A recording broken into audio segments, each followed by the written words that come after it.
محمد نور مجسم یا حبیبی یا مولائی، تصویر کمال محبت تنویر جمال خدائی، یا محمد نور مجسم یا محمد نور مجسم یا حبیبی یا مولائی، یا محمد نور.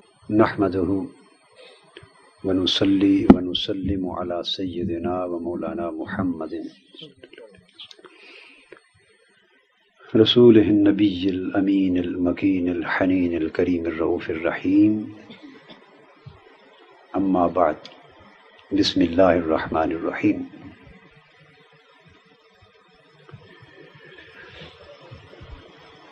معزز حاضرین،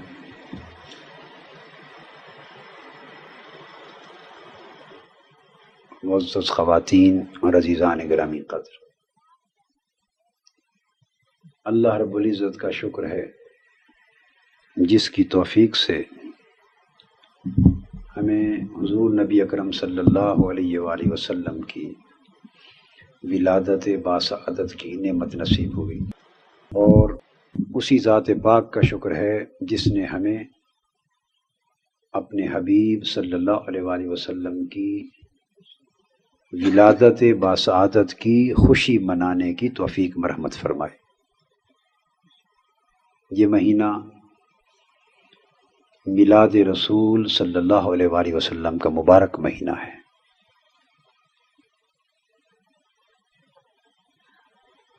یہ پورے عالم اسلام میں اپنے اپنے انداز کے ساتھ بڑے احتشام اور تزک و اہتمام کے ساتھ منایا جاتا ہے.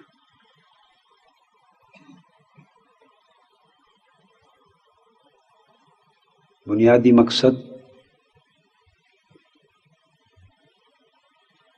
حضور نبی اکرم صلی اللہ علیہ وآلہ وسلم کے میلاد پاک کا جشن اور خوشی منانے کا، اور اس کے لیے محافل منعقد کرنے کا، چراغاں کرنے کا، جلوس کا اہتمام کرنے کا، صدقات اور خیرات کا اہتمام کرنے کا، اور ایسی تقریبات منعقد کرنے کا بنیادی مقصد حضور علیہ الصلوۃ والسلام کی امت کو، بالخصوص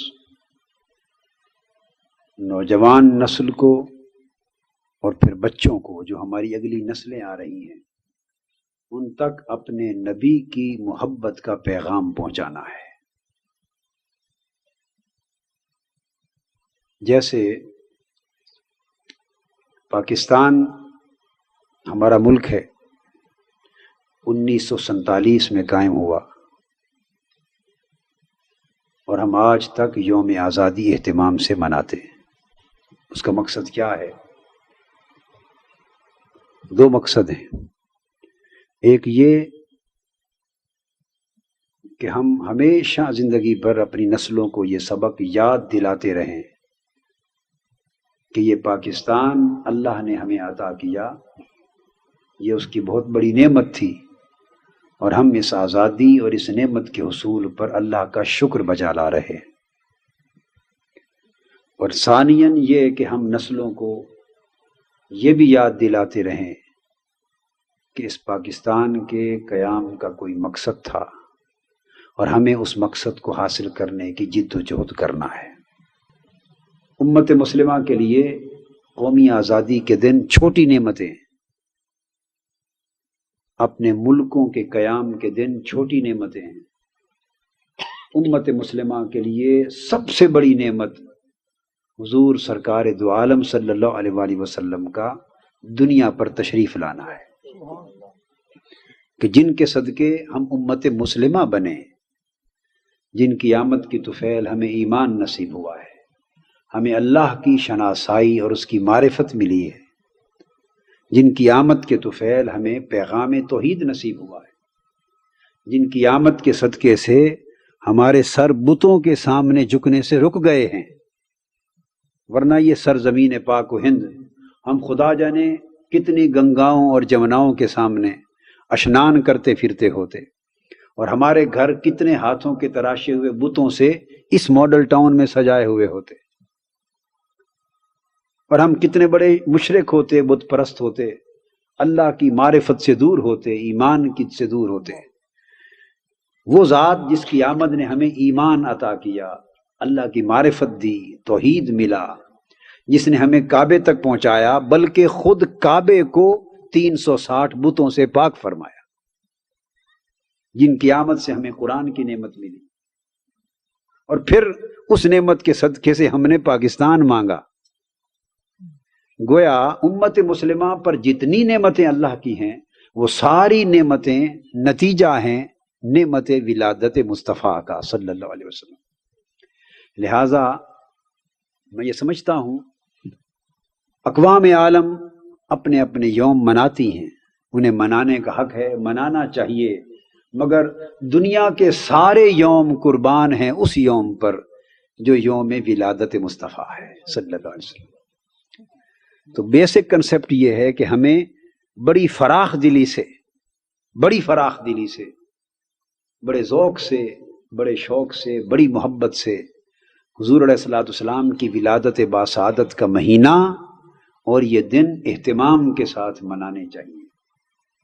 حضور نبی اکرم صلی اللہ علیہ وآلہ وسلم نے فرمایا، حدیث پاک میں ہے کہ لوگوں اپنے بچوں کو اپنے نبی کی محبت سکھایا کرو۔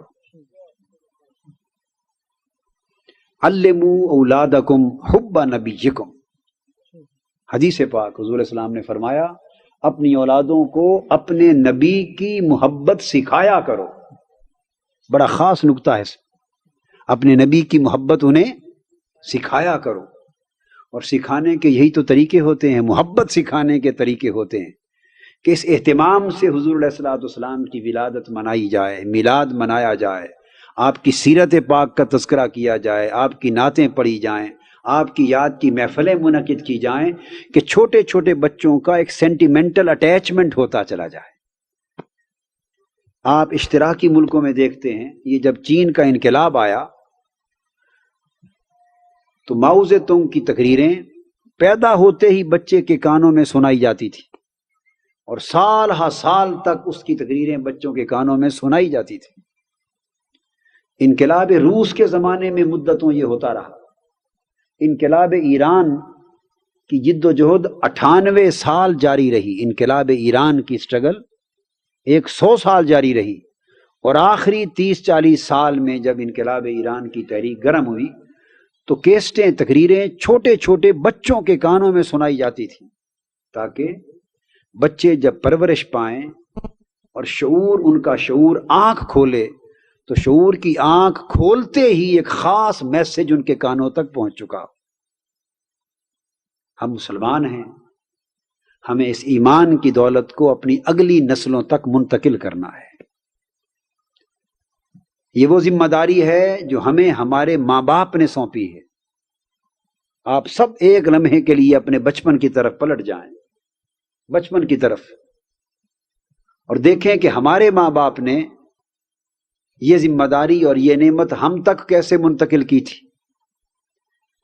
ہمارے اندر ایمان کا نور منتقل کرنے کے لیے، حضور علیہ الصلوۃ والسلام کی محبت کا پیغام ہم تک پہنچانے کے لیے، اسلام سے وابستگی کی نعمت ہمیں منتقل کرنے کے لیے، اور اپنے نبی سے پیار اور اپنے نبی کی دعوت سے پیار، اس چیز کی طرف ہمیں لانے کے لیے ہمارے بچپن میں ہمارے والدین نے ہمیں کیا دیا، کتنی محنتیں کی، کیا کیا ذمہ داریاں نبھائیں۔ تو ماں باپ کے ناطے کم سے کم وہ نعمت اور وراثت جو ہمیں اپنے ماں باپ سے ملی، اس سے زیادہ نہیں تو کم سے کم اتنی وراثت آگے ہمیں اپنی اولاد کو تو منتقل کرنی چاہیے نا۔ ہم نے اپنے ماں باپ سے مال و دولت کم پائی، اگر ہم سب جتنے بیٹھے ہیں اگر اپنے احوال پر نظر دوڑائیں، ہم نے مال، دولت، مکان، کوٹھیاں، کاروبار، تجارت، سرمایہ اپنے ماں باپ سے اکثر نے کم پایا ہوگا، اور اپنی اولادوں کو اس سے زیادہ منتقل کر کے دنیا سے جائیں گے۔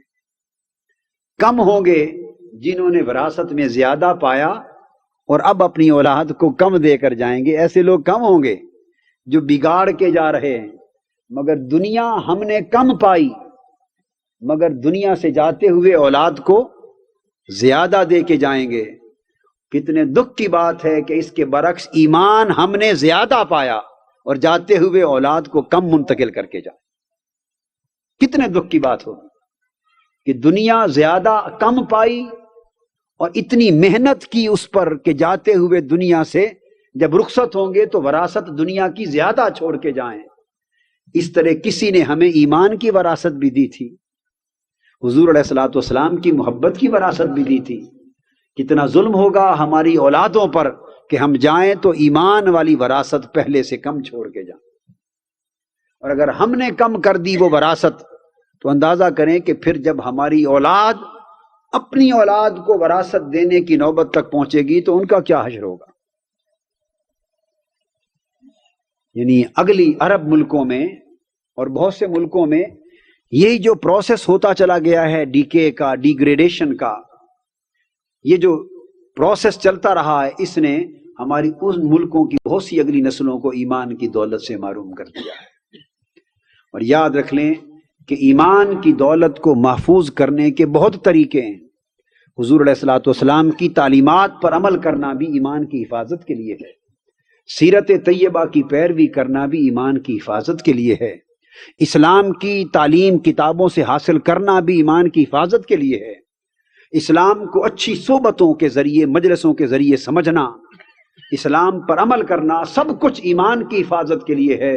مگر میں یہ بات بتانا چاہتا ہوں کہ ان سب سے بڑھ کر ایمان کی حفاظت کا ہیلہ اور ایمان کی حفاظت کا طریقہ یہ ہے کہ اس بات پر محنت کی جائے کہ ہمارے سینوں میں حضور علیہ الصلوۃ والسلام کی محبت سلامت رہ جائے اور ہم اپنی اولادوں کو عشق رسول اور محبت رسول صلی اللہ علیہ وآلہ وسلم منتقل کر سکیں. یہ ٹرانسفر کا جو پروسیس ہے اور منتقلی کا جو پروسیس ہے، تفویض کا پروسیس حضور علیہ الصلوۃ والسلام کی محبت کا، یہ ہم جاری رکھ سکیں. سال بھر حضور صلی اللہ علیہ وآلہ وسلم کی تعلیمات کا ذکر ہوتا ہے. سال کے 11 مہینے تعلیمات نبوی کا ذکر ہوتا ہے، سیرت پاک کا ذکر ہوتا ہے، قرآن مجید کے درس ہوتے ہیں، حدیث پاک کا بیان ہوتا ہے. اور جو پیغام حضور علیہ الصلوۃ والسلام نے دنیا کو دیا، اس پیغام کی تعلیم تبلیغ کی صورت میں سال بھر عام ہوتی رہتی ہے. مگر یہ ربیع الاول کا مہینہ ایک خاص مہینہ ہے جس میں وہ کام تو ہوتے ہیں مگر سب سے بڑھ کر حضور علیہ السلام کی محبت کا پیغام عام کیا جاتا ہے. ادھر نعتوں نعت خانوں کی ٹولیاں جمع ہیں، وہ حضور کی زلف و رخسار کی بات کر رہا ہے، آقا کے پرپیچ گیسموں کی بات کر رہا ہے، کوئی شہر مدینہ کے گلی کوچوں کی بات کر رہا ہے، کوئی گنبد خضرا کی سبز جھلک کی بات کر رہا ہے، کوئی آقا کی جالی کی سنہری جھلک کی بات کر رہا ہے، کوئی شہر مدینہ کی رونقوں کی بات کر رہا ہے، کوئی آقا کے دیدار اور وصال کی بات کر رہا ہے، کوئی حضرت آمنہ کے گھر کا تذکرہ کر رہا ہے، کوئی دائی حلیمہ کے آنے کی بات کر رہا ہے، کوئی آقا کو لے کر جانے کی بات کر رہا ہے، کوئی حضور کے بچپن کی بات کر رہا ہے، کوئی 1400 سال پیچھے شہر مکہ کی وادی میں پلٹ رہا ہے، کوئی مدینہ کے منظر یاد کر رہا ہے. الغرض اس مہینے میں فقط محبت کے ترانے ہوتے ہیں، محبت کے تذکرے ہوتے ہیں، آقا کی ولادت کی بات ہوتی ہے، آقا کا بچپن ہوتا ہے. یہ سب کچھ کیوں؟ کہ وہ سوئی ہوئی محبت رسول بار بار یہ ترانے سن کر پھر سے جاگ اٹھے.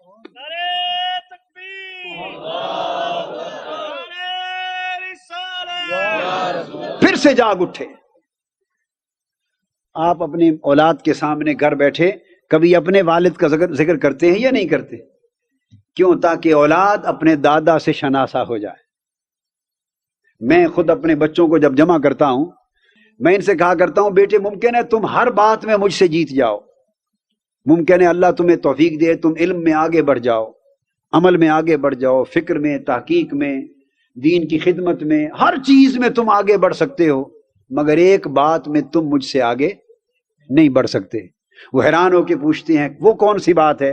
میں کہتا ہوں بیٹے میرا والد تمہارے والد سے اچھا تھا، تم جو کچھ بن جاؤ تمہارا باپ میرے باپ جیسا نہیں ہو سکتا. اس طرح یہ ایفرٹ ہوتی ہے بچوں کو اپنی نسل، اپنی آبا کی طرف، بزرگوں کی طرف منتقل کرنے کی.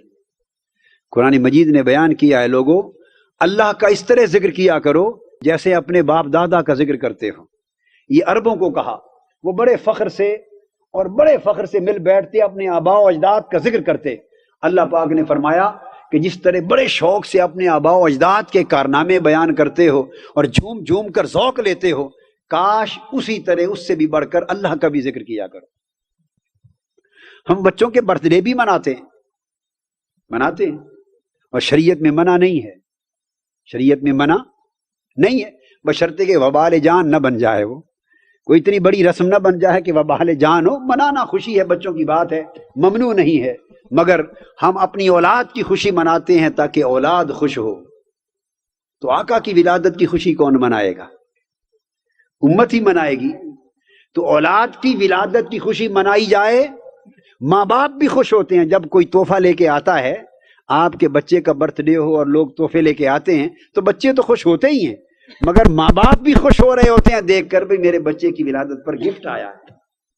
تو آقا کی ولادت کی خوشی جب امت منائے گی تو خوش کون ہوگا؟ اللہ پاک خوش ہوگا کہ میرے حبیب کی ولادت پر خوشیاں منا رہے ہیں۔ یہ ایک ایسی خوشی ہے جس کی کوئی قیمت ہی نہیں، اور اس خوشی پر جتنا خرچ کیا جائے اتنا کم ہے، جتنی محنت کی جائے اتنی کم ہے، کیونکہ اس سے ہمارے اندر کی سوئی ہوئی محبت بیدار ہوگی۔ اور محبت ایک تڑکا ہے، حضور علیہ السلام کا عشق اور حضور علیہ السلام کی محبت کیا ہے؟ ایک تڑکا ہے کہ جو لگ جائے، محبت کا تڑکا لگ جائے تو گناہوں کی بدبو بھی ختم ہو جاتی ہے اور ایمان کی خوشبو بھی آ جاتی ہے۔ دوہرا کام کرتا ہے یہ محبت رسول کا تڑکا۔ اس کی مثال، دو مثالیں دیتا ہوں۔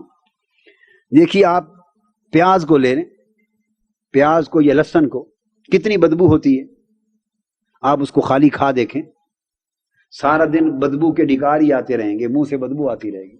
لہسن کو، پیاز کو کھائیں، خاص طور پہ لہسن کو، بدبو جائے گی نہیں منہ سے، ہاتھ لگا لیں تو صرف ہاتھ مس ہو جائیں تب بھی بدبو نہیں جائے گی۔ پھر آپ اس کو کیا کرتے ہیں؟ آپ اس کو ہنڈیا میں ڈالتے ہیں۔ ہماری بہنیں، ہماری مائیں بیٹیاں خاص طور پہ توجہ کریں گی، ان کا تو کام ہے صبح شام کا، وہ پھر ہنڈیا میں ڈالتی ہیں، گھی ڈالتی ہیں، اسی گھی میں وہی بدبو والا لہسن ڈال دیتی ہیں، لہسن یا پیاز، نیچے آگ جلتی ہے، اس گھی میں جب اس لہسن کا تڑکا لگتا ہے وہ بدبودار خوشبودار بن جاتا ہے۔ دروازے کے سامنے سے گزرنے والا بھی خوشبو لیتا ہے، کہتا ہے بھی اندر تڑکا لگ رہا ہے۔ کیا کہتا ہے؟ تڑکا لگ رہا ہے، یعنی باہر گلی تک اس کی مہک آ جاتی ہے تڑکے کی۔ تڑکا لگا کس چیز کو؟ بدبودار چیز کو، مگر گھی میں پڑا اور آگ پر تڑکا لگا، بدبو بھی جاتی رہی، خوشبو آ گئی۔ ہم گناہگار لوگ ہیں، لہسن کی طرح ہمارے اندر گناہوں کی بدبو ہے، گناہوں کی بدبو ہے لہسن کی طرح، پیاز کی طرح نافرمانیوں کی بدبو، فسق و فجور کی بدبو، غفلتوں کی بدبو، ہمارا برا حال ہے۔ ہم بھی چاہتے ہیں کہ ہماری بدبو ختم ہو، اندر کی روحانی بدبو ختم ہو اور ہماری روح اور قلب و باطن میں خوشبو آئے۔ تو اس کا طریقہ اللہ پاک نے بتا دیا کہ تم بھی تڑکا لگاؤ، تڑکا لگاؤ، ایمان کا گھی ڈال لو، ایمان کا گھی ڈال لو اور عشق رسول کا تڑکا لگا دو۔ عشق اور محبت رسول کی آگ پر ایمان کے گھی کو رکھو، اس میں بدبو والی چیز ڈالو گے، اللہ پاک اس تڑکے کے طفیل بدبو ختم کر دے گا، خوشبو ڈال دے گا۔ اور پھر جس شخص کو عشق مصطفیٰ کا تڑکا لگ جائے اور اس کے اندر محبت رسول کی مہک پیدا ہو جائے، جیسے گھر کے کچن میں تڑکا لگتا ہے اور باہر محلے میں خوشبو جاتی ہے، پھر وہ ایمان کی خوشبو والا جہاں بیٹھتا ہے اس کے گرد و پیش کا ماحول مہک اٹھتا ہے۔ اس کا صرف اپنا من ہی نہیں، اس کے قریب آنے والا بھی تھوڑی تھوڑی خوشبو لے کے جاتا ہے۔ اس لیے لوگ اچھوں کی صحبت میں جاتے ہیں اور جانا چاہیے، صالح لوگوں کی صحبت میں جاتے ہیں، عشق والوں کی صحبت میں جاتے ہیں، اللہ کے رسول سے جن کا تعلق جڑ جاتا ہے ان کی صحبت میں جاتے ہیں، چونکہ ان کا من دراصل عشق الہی اور عشق رسول کا تڑکا لگتا ہے۔ جو جو تڑکا تازہ ہوتا رہتا ہے وہ تو خوشبودار ہوتے ہی ہیں، مگر ان کے قریب ارد گرد سے گزرنے والے بھی تھوڑی تھوڑی خوشبو کی خیرات لیتے رہتے ہیں۔ اور پھر ایک دوسری مثال دے دیتا ہوں بات سمجھانے کے لیے۔ وہ پھول ہیں، گلاب کا پھول، آپ اس گلاب کے پھول کے ساتھ پانی رکھ دیں، پانی میں ڈال دیں پھول گلاب کے،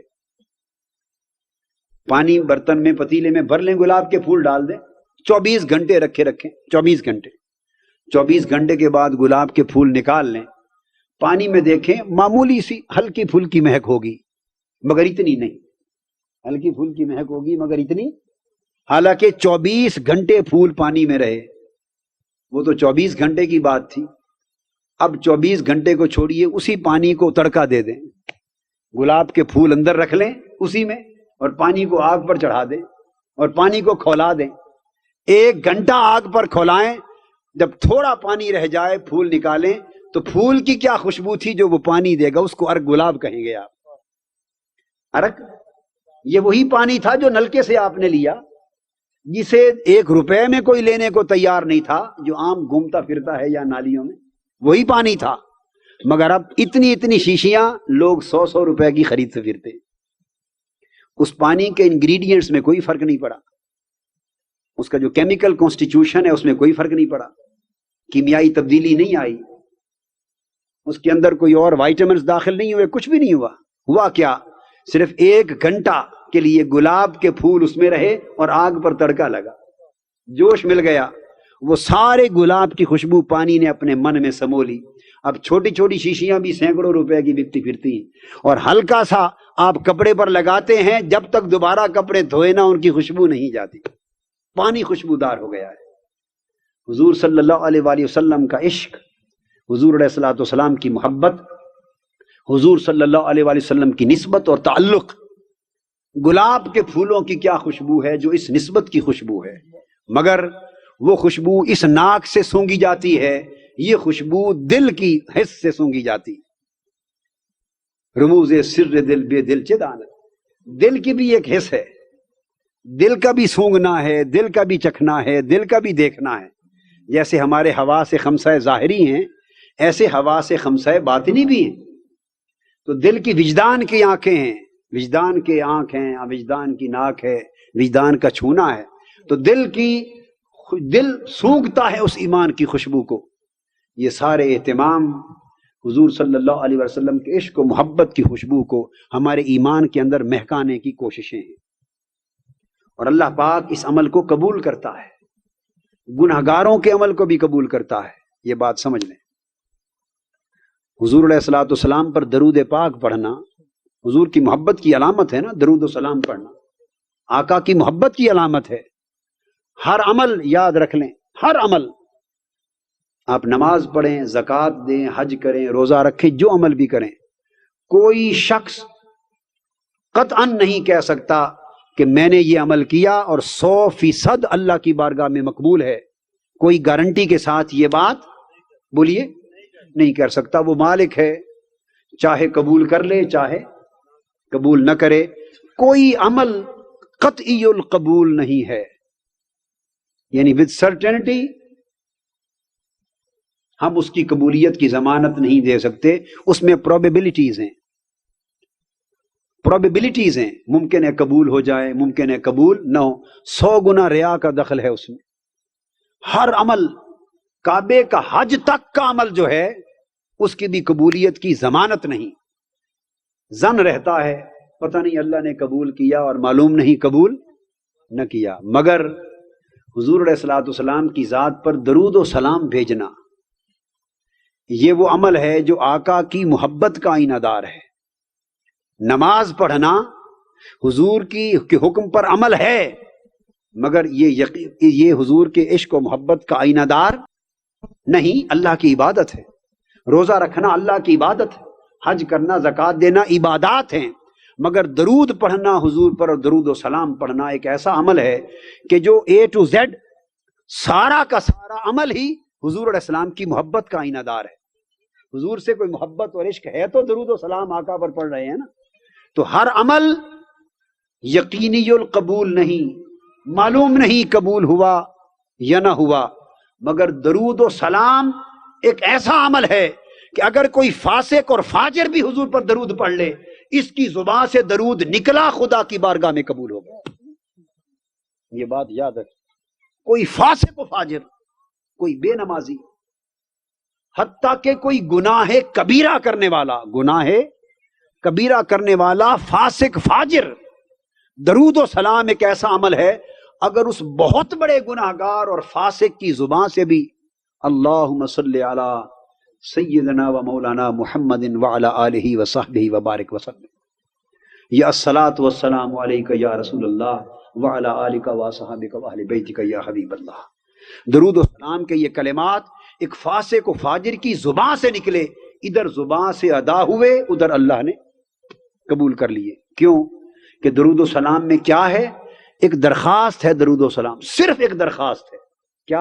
اے اللہ اپنے نبی پر رحمتیں بھیج، اپنے نبی پر رحمتیں بھیج، اور نبی کی آل پر بھی رحمتیں بھیج۔ بس سوائے اس کے درود و سلام میں تو اور ہے ہی کچھ نہیں، کہ حضور پر، حضور کی آل پر رحمتیں بھیج۔ اللہ فرماتا ہے میرے گناہگار بندے، تیرے کہے بغیر جب میں بھیجتا رہتا ہوں تو تیرے کہنے پر کیوں نہیں بھیجوں گا؟ تو درود و سلام کا عمل قطعی القبول ہے، صرف اس لیے کہ اس میں حضور علیہ الصلوۃ والسلام کے ساتھ ایک محبت کا تعلق ہے۔ آخری بات ایک حدیث پاک سنا دیتا ہوں، بخاری شریف میں حدیث ہے، یاد رکھ لیں کہ جب حضور نبی اکرم صلی اللہ علیہ وآلہ وسلم کی ولادت ہوئی، آپ کی ولادت ہوئی، حضرت آمنہ رضی اللہ تعالیٰ عنہ کے پاس کچھ خواتین تھیں آپ کی خدمت کے لیے، جیسے دایا ہوتی ہے اور کئی خدمت گزار ہوتی ہیں۔ ان میں حضور علیہ الصلوۃ والسلام کے ایک چچا ابو لہب، اس ابو لہب کی ایک لونڈی تھی، اس وقت لونڈیوں کا رواج تھا، اس کی لونڈی خادمہ تھی، اس کا نام تھا سویبہ۔ کیا نام تھا؟ سویبہ۔ اس ابو لہب نے بھیجا اپنی لونڈی کو، خادمہ کو، ملازمہ کو، سویبہ کو، کہ جا حضرت آمنہ کے پاس، ان کے ہاں آج بچہ ہونے والا ہے، بچہ یا بچی جو بھی ولادت ہونے والی ہے، تو جا ذرا ان کی خدمت کر۔ ابو لہب کے بارے میں آپ جانتے ہیں کہ وہ شخص ہے، واحد وہ شخص ہے کہ جس کی مذمت میں قرآن مجید کی پوری سورت نازل ہوئی، تبت یدا ابی لہب وتب، ابو لہب کے دونوں ہاتھ ٹوٹ جائیں اور وہ تباہ ہو جائے، برباد ہو جائے۔ یعنی ایسے شخص جس نے حضور علیہ الصلوۃ والسلام کو اعلان نبوت کے بعد اتنی اذیتیں دی کہ اس کی مذمت پر پوری قرآن مجید کی سورت نازل ہوئی، اتنا بڑا وہ اپنے عمل کے اعتبار سے بد نصیب شخص تھا۔ اس نے اپنی خادمہ کو بھیجا کہ حضرت آمنہ کی خدمت کر، ولادت ہونے والی ہے۔ وہ لونڈی سویبہ آئی، ابو لہب اپنے گھر میں تھا، اور وجہ ایک یہ تھی کہ چونکہ حضرت عبداللہ کا انتقال ہو گیا تھا، اس نے کہا کہ بھائی میرے چونکہ فوت ہو گئے ہیں، تو جو بھی بچہ یا بچی جس کا تولد ہوگا وہ پیدائشی یتیم ہوگا، اور میری باوج ہے، تو جا ذرا خدمت کر اس موقع پر۔ حضور صلی اللہ علیہ وآلہ وسلم کی ولادت ہوئی، وہ جو لونڈی تھی سویبہ، اس نے حضور علیہ الصلوۃ والسلام کی میلاد کی۔ میلاد کا معنی ہوتا ہے ولادت، عربی میں میلاد کہتے ہیں، مولد بھی کہتے ہیں، ولادت بھی کہتے ہیں، یہ ایک ہی لفظ ہے۔ حضور صلی اللہ علیہ وسلم کی ولادت باسعادت کی خوشی سن کر کہ ولادت ہوئی حضور کی، وہ دوڑی گئی اور ابو لہب کو اس نے مبارک دی، اور جہاں کہا کہ اپنے مالک کو، ابو لہب تمہیں مبارک ہو کہ اللہ نے تیرے بھائی کے گھر بیٹا محمد دیا ہے، صلی اللہ علیہ وسلم بیٹا دیا، حضرت محمد صلی اللہ علیہ وسلم ان کا نام ہے، اور مبارک ہو تمہیں کہ تمہیں بھتیجا اللہ نے دیا ہے، اور حضرت عبداللہ کے گھر بیٹا ہوا۔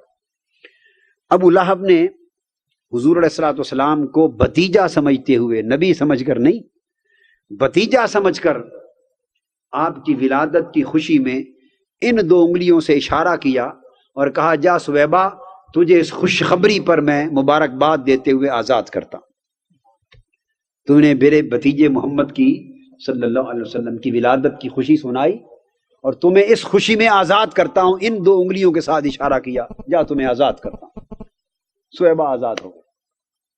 یہ حضور علیہ الصلوۃ والسلام کی ولادت باسعادت کی ان اے وے نبی اور پیغمبر سمجھ کر بھی نہیں، ایک کافر نے بھتیجا سمجھ کر ولادت محمد مصطفیٰ صلی اللہ علیہ وآلہ وسلم پر خوشی منائی، اور خوشی کیسی منائی کہ اپنی لونڈی کو آزاد کر دیا، انگلیوں سے اشارہ کر کے ایک خوشی منائی۔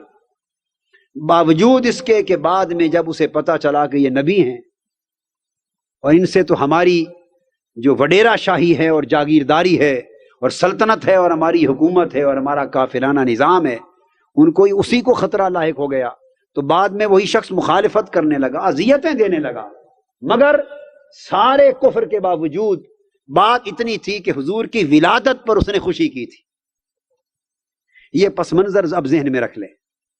اب وہ حدیث پاک سنیں، بخاری شریف کی حدیث ہے، کتاب النکاح میں آتی، اور بہت سی کتابوں میں حدیث پاک میں اور شروع میں آگے تفصیلات کے ساتھ یہ واقعہ آیا ہے۔ ابو لہب مر گیا، مرتے دم تک اس نے کلمہ نہیں پڑھا، مسلمان نہیں ہوا۔ مرنے کے بعد بخاری شریف کی حدیث صحیح میں ہے کہ وہ اپنے بھائی اور حضور نبی اکرم صلی اللہ علیہ وآلہ وسلم کے حقیقی چچا حضرت عباس بن عبد المطلب کو خواب میں ملا۔ تو بخاری شریف کی حدیث یوں ہے کہ حضرت عباس بن عبد المطلب رضی اللہ تعالیٰ عنہ کو خواب آیا، اور وہ خود حدیث کے راوی حضرت عباس اور اپنا خواب بیان کرتے ہیں، بخاری شریف میں حدیث۔ تو خواب میں ابو لہب مرنے کے بعد حضرت عباس کو ملا، تو آپ نے پوچھا، بھائی ابو لہب سناؤ، مرنے کے بعد تمہارے ساتھ کیا بیتی؟ چونکہ کافر ہو اور تم نے کلمہ نہیں پڑھا اور کفر اور شرک کے حال میں مر گئے، سناؤ مرنے کے بعد تمہارا کیا حال ہے؟ ابو لہب نے خواب میں بتایا۔ اب ابو لہب کا بتانا تو سند نہ تھا، یہ بات یاد رکھ لیں، ابو لہب کا بتانا سند نہ تھا، مگر جب جلیل القدر صحابی حضور علیہ السلام کے چچا حضرت عباس بن عبد المطلب رضی اللہ تعالیٰ عنہ نے اسے قبول کر کے آگے روایت کر دیا اور بخاری شریف میں وہ حدیث بن گئی، اب وہ امت مسلمہ کے لیے ایمان کے درجے میں سند بن گئے، کیونکہ صحابی نے روایت کر دیا نا آگے، اب وہ سند بن گیا شریعت میں۔ حضرت عباس بن عبد المطلب اب آگے روایت کرتے ہیں کہ میں نے پوچھا ابو لہب بتاؤ تمہارا کیا حال ہے؟ ابو لہب نے مجھے جواب دیا، بھائی عباس مرنے کے بعد کفر کی وجہ سے بڑا برا حال ہے، اوپر بھی دوزخ کی آگ، نیچے بھی دوزخ کی آگ، دائیں بھی دوزخ کی آگ، بائیں بھی دوزخ کی آگ، اور ہر روز ہر رات ہر صبح و شام ہر دن ہر رات دوزخ کی آگ میں جلتا رہتا ہوں اور کوئی بچاؤ نہیں ہے، سارا ہفتہ دوزخ کی آگ میں جلتا رہتا ہوں۔ ہفتے کے بعد جب پیر والی رات آتی ہے، پیر کی رات آتی ہے، وہ رات سوموار والی، جس رات حضرت محمد مصطفیٰ صلی اللہ علیہ وآلہ وسلم کی ولادت ہوئی تھی، جب اس رات وہ رات ہر 7 دن کے بعد ولادت محمدی والی رات آتی ہے سوموار کی، اس رات دوزخ کا عذاب مجھ پر سے کم کر دیا جاتا ہے، دوزخ کا عذاب اس میں تخفیف ہو جاتی ہے، اس میں کمی کر دی جاتی ہے، اور میری یہ 2 انگلیاں جو میں نے ولادت مصطفیٰ کی خوشی میں سویبہ کو آزاد کرتے ہوئے جن 2 انگلیوں سے اشارہ کیا تھا، ان 2 انگلیوں سے ٹھنڈے پانی کا ایک چشمہ جاری ہو جاتا ہے، میں چوستا ہوں اور پورے ہفتے کی پیاس بجھاتا ہوں۔ ان انگلیوں کو چوس چوس کر دوزخ کی آگ والی پیاس بجھاتا ہوں، بس اس ایک رات میں عذاب میں تخفیف ہوتی۔ یہ حضرت عباس رضی اللہ تعالیٰ عنہ نے اس کو بیان کر دیا، سو یہ حدیث ہو گئی، سو یہ حدیث ہو گئی، امام بخاری نے اسے روایت کیا، اور آج تک جتنے امام اور محدث ہوئے ہیں شرق سے غرب تک، جتنے امام اور محدثین جنہوں نے بخاری شریف کی اس حدیث پر لکھا ہے، ایک بات اکثر ان میں سے بڑی محبت والی بات لکھی ہے، اور وہ اکثر نے یہ لکھی ہے کہ جب حضور علیہ السلام کی ولادت کی خوشی ایک کافر نے منائی، اور اللہ پاک نے اس کافر کو بھی حضور علیہ السلام کی ولادت کی اس خوشی پر، حالانکہ نبی سمجھ کر نہیں بھتیجا سمجھ کے منائی تھی، اس ولادت پر منائی جانے والی خوشی کا اجر اللہ پاک نے اس کافر کو بھی دیا، جبکہ قاعدہ شریعت کا یہ ہے کہ کافروں کو آخرت میں نیک اعمال پر اجر نہیں ملتا، ان کے اجر انہیں دنیا میں مل جاتے ہیں۔ کافر جتنی محنت کرتا ہے اس کا اجر دنیا میں ملتا ہے، وہ محنت کرے گا ترقی پائے گا۔ اور آپ کے سامنے ہے ویسٹرن کنٹریز، امریکہ، یورپین کنٹریز، مغربی دنیا میں، خواہ وہ یہودی ہیں، خواہ وہ عیسائی ہیں، خواہ وہ کافر ہیں، جنہوں نے جتنی محنت کی ہے دنیا میں ترقی پائی ہے، تو ان کو اجر دنیا میں ملتا ہے۔ مگر آخرت کا اجر صرف ایمان والوں کے لیے ہے، کافروں کے لیے نہیں۔ یہ اللہ پاک کا نظام ہے۔ مگر حضور علیہ الصلوۃ والسلام کی ولادت کی خوشی ایک ایسا عمل ہے کہ کافر نے بھی کیا تو اس کا اجر بھی آخرت میں رائے گاہ نہیں گیا۔ اس پر شیخ عبدالحق محدث دہلوی رحمۃ اللہ علیہ اور دیگر بڑے بڑے محدثین فرماتے ہیں کہ جب اللہ نے کافر کو حضور کی ولادت پر خوشی منانے کے اجر سے محروم نہیں کیا تو ان مسلمانوں کا حال کیا ہوگا، خوش نصیبوں کا، کہ جو ایمان رکھتے ہیں اور مسلمان ہو کر حضور کی ولادت کی خوشی مناتے ہیں اور پھر خوشی مناتے ہیں اپنا نبی سمجھ کر۔ تو اگر حضور کو نبی جاننے والے مسلمان ایماندار آقا کی ولادت کی خوشی منائیں گے، اس خوشی پر کچھ خرچ کریں گے، تو آپ تصور کر لیں کہ اس خوشی کا اجر اللہ پاک آخرت میں اور قبر میں انہیں کیا عطا فرمائے گا۔ وہ تصور سے بھی باہر ہے، اس کا اجر آخرت میں اللہ پاک عطا فرمائے گا۔ حتیٰ کہ حضرت شاہ ولی اللہ محدث دہلوی رحمۃ اللہ علیہ کا نام آپ نے سنا ہوگا، برے صغیر پاک و ہند کے بہت بڑے اکابر ائمہ، اولیاء، محدثین اور بزرگوں میں سے ہوئے ہیں، اور ایک ایسے امام ہیں جن کو سب مسلکوں کے لوگ مانتے ہیں۔ یہ مسلکوں اور فرقوں میں لوگ بٹے ہوئے آپس میں آج ایک دوسرے کو گالی دیتے پھریں، مگر شاہ ولی اللہ محدث دہلوی رحمۃ اللہ علیہ بر صغیر پاک و ہند کے ایک ایسے محدث اور امام اور بزرگ ہیں کہ ان کو سارے مسالک مانتے ہیں، ان کی ہستی پر سب کا اعتماد اور سب کا اعتبار ہے۔ وہ متفق علیہ ہستیوں میں سے ہیں، امت مسلمہ کی متفق علیہ ہستیوں میں سے۔ وہ شاہ ولی اللہ محدث دہلوی رحمۃ اللہ علیہ فرماتے ہیں، ان کی کتاب ہے الدر الثمین، کیا نام ہے؟ الدر الثمین فی مبشرات النبی الامین، ان کی اپنی کتاب تصنیف ہے، اس میں خود رقم کرتے ہیں شاہ ولی اللہ محدث دہلوی رحمۃ اللہ علیہ۔ وہ فرماتے ہیں کہ میرے والد گرامی، ان کے والد حضرت شاہ عبد الرحیم دہلوی محدث دہلوی رحمۃ اللہ علیہ، حضرت شاہ عبد الرحیم محدث دہلوی ان کے والد گرامی، شاہ ولی اللہ محدث دہلوی اپنے والد گرامی کا واقعہ بیان کرتے ہیں، فرماتے ہیں کہ میرے والد حضرت شاہ عبد الرحیم ہر سال اہتمام کے ساتھ حضور علیہ الصلوۃ والسلام کے ولادت پاک کے دن، جب 12 ربیع الاول میلاد پاک کا دن آتا تو ہر سال حضور کی ولادت کی خوشی مناتے، اور جو کچھ توفیق ان کے پاس ہوتی صدقہ خیرات کرتے، کھانا پکاتے، غربا مساکین پڑوسیوں کو، مہمانوں کو کھلاتے، دسترخوان لگتا، غریب بھی کھاتے، پڑوسی بھی کھاتے، اہل محلہ بھی کھاتے، حضور علیہ السلام کے میلاد کی خوشی میں ہر سال۔ شاہ ولی اللہ محدث دہلوی رحمۃ اللہ علیہ فرماتے ہیں کہ ایک سال ایسا آیا کہ گھر میں غربت اور بالکل مفلسی آ گئی، اور 12 ربیع الاول کا دن آیا اور گھر میں کچھ بھی نہ تھا، کچھ بھی گھر میں نہ تھا کہ آج کھانا پکایا جائے، صدقہ خیرات کیا جائے، دعوت کی جائے، ضیافت کی جائے، لوگوں کو حضور کی خوشی میں اطعام و طعام کریں، کھانا کھلائیں۔ بڑے پریشان ہوئے، کچھ نہ تھا۔ بالآخر اس پریشانی کے عالم میں انہوں نے سوچا کہ اور تو کچھ نہیں، صرف چنے میسر آئے۔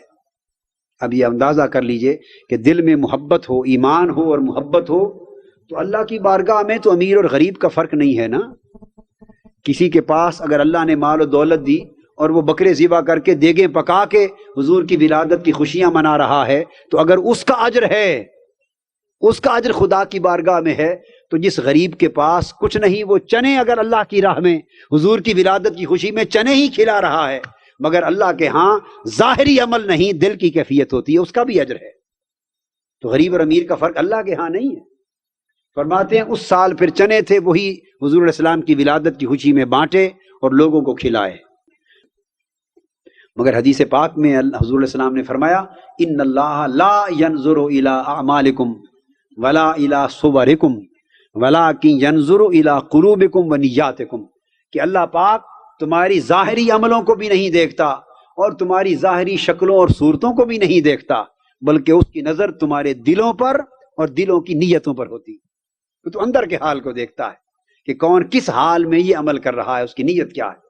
فرماتے ہیں کہ انہوں نے چنے بانٹے، خوشی منائی حضور کے میلاد پاک کی، اور رات سوئے، دل بوجھل تھا، دل بوجھل تھا کہ اس مرتبہ حضور علیہ السلام کے میلاد پاک کی خوشی شایان شان طریقے سے نہ منا سکا۔ دل میں بوجھ تھا، پریشانی تھی کہ خدا جانے شایان شان طریقے سے نہیں یہ قبول ہوئی یا نہیں۔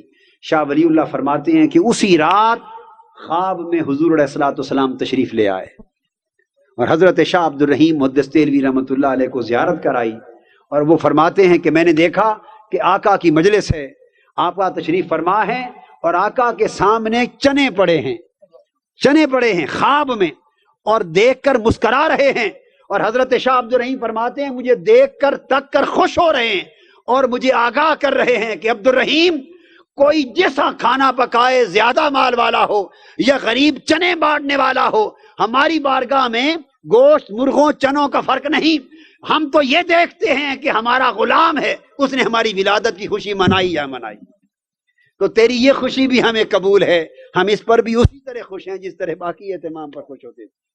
تو یہ عمل کی قبولیت کی مبارکباد گویا حضور علیہ السلام نے اسی رات بشارت کی صورت میں، خواب کی صورت میں عطا فرما دی۔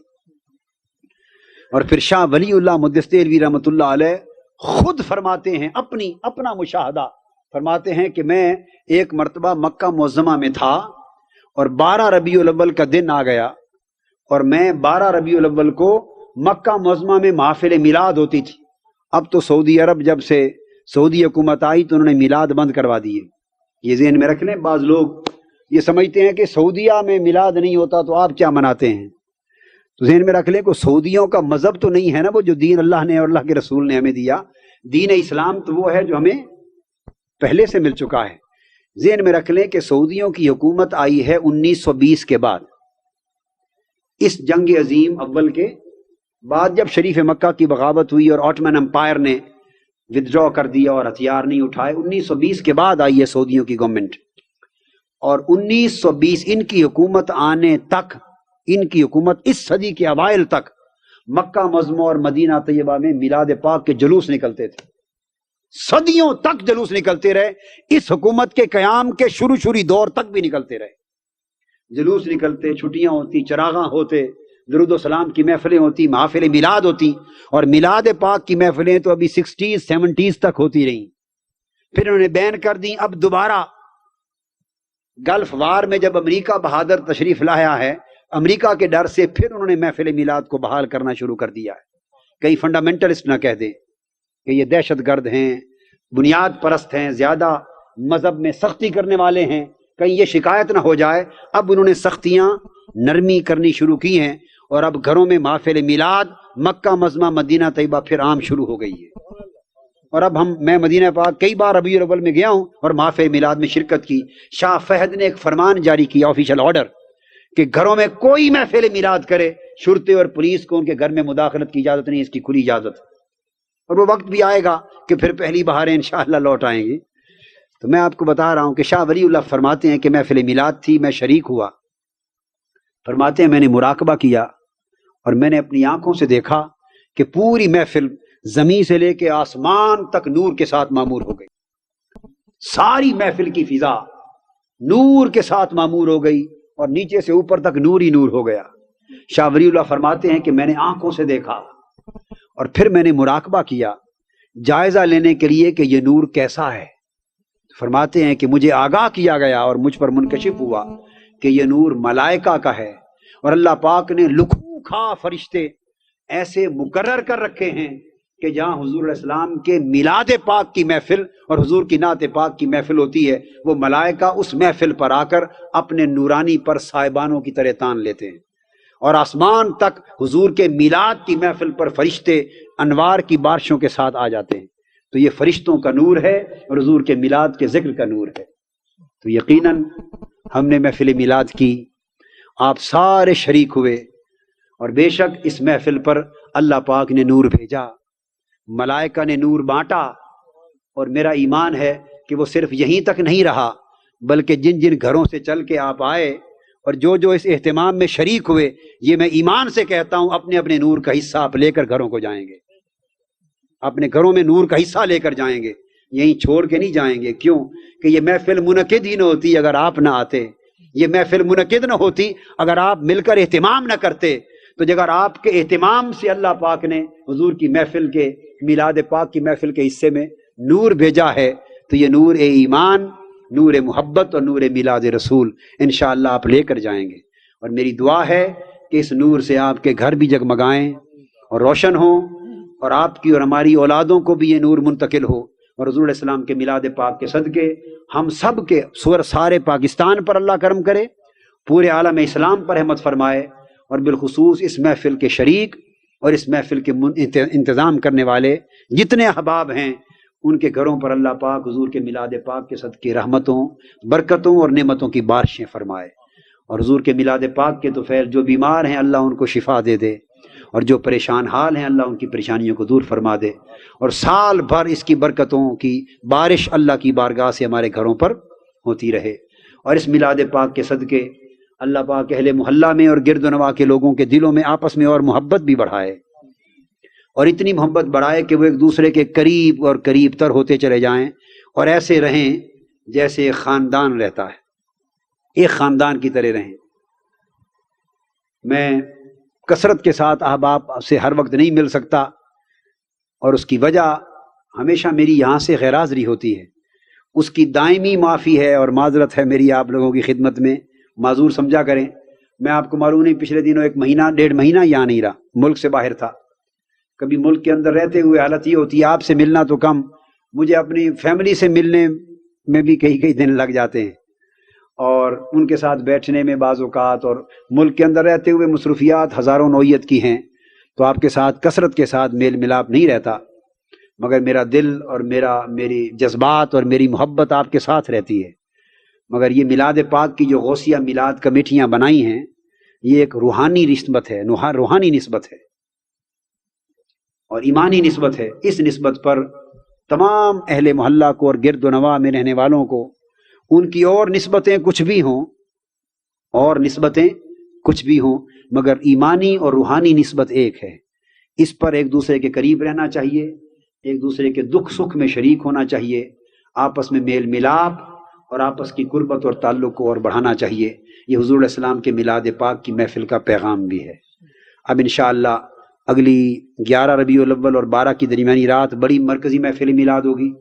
یہ آپ کی خوش نصیبی ہے آپ کی، اور مبارک دوں گا، اور مبالغہ نہیں، بات میں کہہ دیتا ہوں، اور اس کو ٹیسٹیفائی کرنے، ویریفائی کرنے کے لیے پورا پاکستان پڑا ہے۔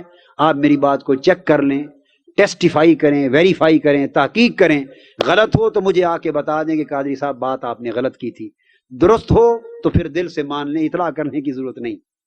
آپ خوش نصیب ہیں کہ کراچی سے پشاور تک حضور علیہ السلام کے میلاد پاک کی محفلیں ہوتی ہیں، سارے پاکستان میں اور عالم اسلام میں ہوتی ہیں۔ مگر عالم اسلام کی بات تو میں کر سکتا ہوں مگر بوجو نہیں کرتا، کیونکہ آپ نے دنیا ہر ایک نے تو باہر گھوم کے دیکھی نہیں، ممکن ہے آپ سمجھے مبالغہ کیا جا رہا ہے، کیونکہ باہر گھوم کے تو نہیں ہر ایک نے دیکھی، ممکن ہے آپ سمجھیں مبالغہ ہے، مگر پاکستان تو دیکھا ہے، اور آپ دیکھ سکتے ہیں، اس لیے صرف پاکستان کی بات کرتا ہوں کہ کراچی سے لے کے پشاور تک 12 ربیع الاول کی میلاد پاک کی محفل پورا پاکستان چھان کے دیکھ لیں بحمد اللہ تعالی۔ جو محفل آپ کی سرزمین پر منہاج القرآن میں ہوتی ہے، کراچی سے پشاور تک اتنی بڑی محفل میلاد کہیں نہیں ہوتی۔ پورا ملک دیکھ لیں، اتنی پر رونق، اتنی بھرپور حاضری، اتنی پرکیف محفل، اتنا بڑا اجتماع محفل میلاد کا، یہ پاکستان میں کہیں نہیں ہوتا۔ یہ اللہ کا شکر ہے کہ آپ کے حصے میں یہ جگہ نصیب ہوئی، آپ کے حصے میں یہ جگہ نصیب ہوئی اور اس کا پڑوس نصیب ہوا ہے۔ تو آپ زیادہ سے زیادہ اس روحانی نسبت کی برکتوں اور سعادتوں سے مالا مال ہوا کریں۔ اور یوں لیں، ہم جب شادیاں ہوتی ہیں تو چراغاں کرتے ہیں کہ نہیں کرتے؟ گھر سے لے کر 2 فرلانگ تک ہم اپنی، جہاں کیمپنگ ہوتی ہے، جہاں ولیمہ ہو رہا ہے، بارات آنی ہے، 2 فرلانگ تک راستے سجائے جاتے ہیں۔ کس لیے؟ یہاں جی ہمارے معزز مہمان نے، دلہا نے، بارات نے آنا ہے۔ اچھی بات ہے، اللہ دے تو آپ اپنی خوشی منائیں، مگر یہ تو وہ رات اور وہ مہینہ ہے جب ہم سب کا دلہا آیا ہے اور ساری کائنات کا دلہا دنیا میں تشریف لایا ہے۔ حضور کی ولادت باسعادت ہوئی ہے، جس پر فرشتوں نے، حوروں نے، دنیا نے، انسانوں نے، ہر ایک نے خوشیاں منائی ہیں۔ تو اس پر چراغاں خوشی سے ہونا چاہیے، تاکہ بچوں کے اندر ایک سینس پیدا ہو، اور سینس آف انوالومنٹ ہوگی، سینس آف پارٹیسپیشن ہوگا۔ اسی سے ان کا اسپرچل ایموشنز ہیں اور اسپرچل سینٹیمنٹس اسی سے جاگیں گے۔ جب بتیاں لگ رہی ہوں گی گھروں میں، اور ہر گھر میں جب بتیاں لگیں گی بچے انوالو ہوں گے، وہ کہیں گے گھروں میں بتیاں لگ رہی ہیں، جھنڈیاں لگ رہی ہیں گلیوں میں، ہر گھر کے سامنے لگنے والی جھنڈیوں میں اس گھر کے بچے انوالو ہوں گے، بیٹیاں انوالو ہوں گی، ایک سینس آف پارٹیسپیشن ہوگا. آپ یعنی ویسٹرن ورلڈ میں دیکھتے نہیں 3 مہینے کرسمس شروع ہو جاتی. 25 دسمبر کو کرسمس کا دن ہوتا ہے اور سپٹمبر شروع ہونے سے اگست کے اینڈ سے کرسمس کی تیاریاں شروع ہو جاتی. اور سپٹمبر، اکتوبر، نومبر، دسمبر، جنوری میں جا کے 4 مہینے ان کے کرسمس کے لگے رہتے ہیں. ان کی دکانیں، ان کی مارکیٹیں، ان کے درخت، کرسمس ٹری، ان کے کارڈ، 4 مہینے ان کی شاپنگ. اور خدا جانے یورپ کی دنیا دیدنی دنیا ہوتی، دیکھنے کے قابل ہوتی ہے. عیسیٰ علیہ السلام کی ولادت کی خوشی عیسائی دنیا منا رہی ہے. اور وہ عیسیٰ علیہ السلام ہیں، یہ سیدنا محمد مصطفیٰ ہیں کہ جن کی خاطر عیسیٰ علیہ السلام نے دعا کی اور قبول ہوئی کہ باری تعالیٰ مجھے دنیا میں اٹھا لے اور آسمان پر زندہ رکھ. میری آرزو ہے کہ جب محمد مصطفیٰ آئیں، مجھے ایک بار تو نے نبی بنا کے بھیجا ہے، اب محمد مصطفیٰ کا امتی بنا کے بھیج، اور میں آقا کی امت میں پھر آؤں اور وہ حضور کی امت میں پھر آئیں گے. تو جب اس آقا کی ولادت کے دن آئیں تو ہم خوشی منانے میں بخل کریں. بنیادی وجہ یہ ہے کہ چونکہ ہماری حکومتوں کے اندر اس چیز کی ریئلائزیشن نہیں رہی شروع سے، تو یہ موٹیویشن اور موبلائزیشن قوم کے اندر زیادہ پیدا نہیں کیا جا سکا. تو وہ نہ کر سکے تو ہماری ذمہ داری ہے. آپ کو شاید علم ہے اس بات کا کہ جنرل ضیاء الحق صاحب کا دور تھا تو میں نے 1 سال تحریک چلائی تھی. آپ میں سے بعضوں کو پتا ہوگا، بعضوں کو نہیں، میں آپ کو یاد دلانا چاہتا ہوں. ایک پورا سال تحریک چلائی تھی جنرل ضیاء الحق کے دور میں، اور میں نے مطالبہ کیا تھا اور تحریک چلائی تھی، اور میں نے کہا تھا کہ آپ لوگ 14 اگست کو 21 توپوں کی سلامی دیتے ہیں اور 23 مارچ کو سلامیاں دیتے ہیں، یوم پاکستان. اور میں نے یہاں تک کہا تھا اور اشتہار اخبار کو بھیجے، ان کو لیٹر بھیجے، میں نے میسج دیے، بات چیت کی اور کہا کہ ہماری ساری سلامیوں پر لعنت. اگر ہم آقا کی ولادت کے دن کو اب سلامیاں نہ دیں اور ولادت کے دن کو بڑا دن کر کے نہ منائیں. اور میں نے بتایا کہ مکہ معظمہ میں حضور کی ولادت کا دن صدیوں تک ہر نماز کے ساتھ، اذان کے ساتھ 21 توپوں کی سلامی ہوتی تھی، اور 5 وقتوں کی نمازوں پر ہر اذان کے ساتھ 11 ربیع الاول سے 12 ربیع الاول تک 21 توپوں کی سلامی چلتی تھی. یہ سعودیوں سے پہلے کی بات ہے. تو مطالبہ کیا، چلتا رہا. اللہ کی شان، اللہ پاک نے فضل کیا. بہر طور یہ 11 ربیع الاول کو پریزیڈنٹ کا اعلان ہوا، گورنمنٹ آف پاکستان نے اعلان کیا 12 ربیع الاول کے دن، اور آئندہ ہمیشہ ملک کے کیپٹل میں بھی اور پروونشل کیپٹلز میں بھی 21 توپوں کی سلامی کے ساتھ دن کا طلوع ہوگا. اس دن سے 21 توپوں کی سلامی شروع ہوئی ہے. یہ شرف، اس کام کے آغاز کا شرف بھی تحریک منہاج القرآن کو ہے. تو میں امید کرتا ہوں کہ اس خطے میں ایک نمایاں ٹریڈیشن کے ساتھ حضور کے میلاد کی خوشی جاری رہنی چاہیے. اللہ پاک ہمارے حال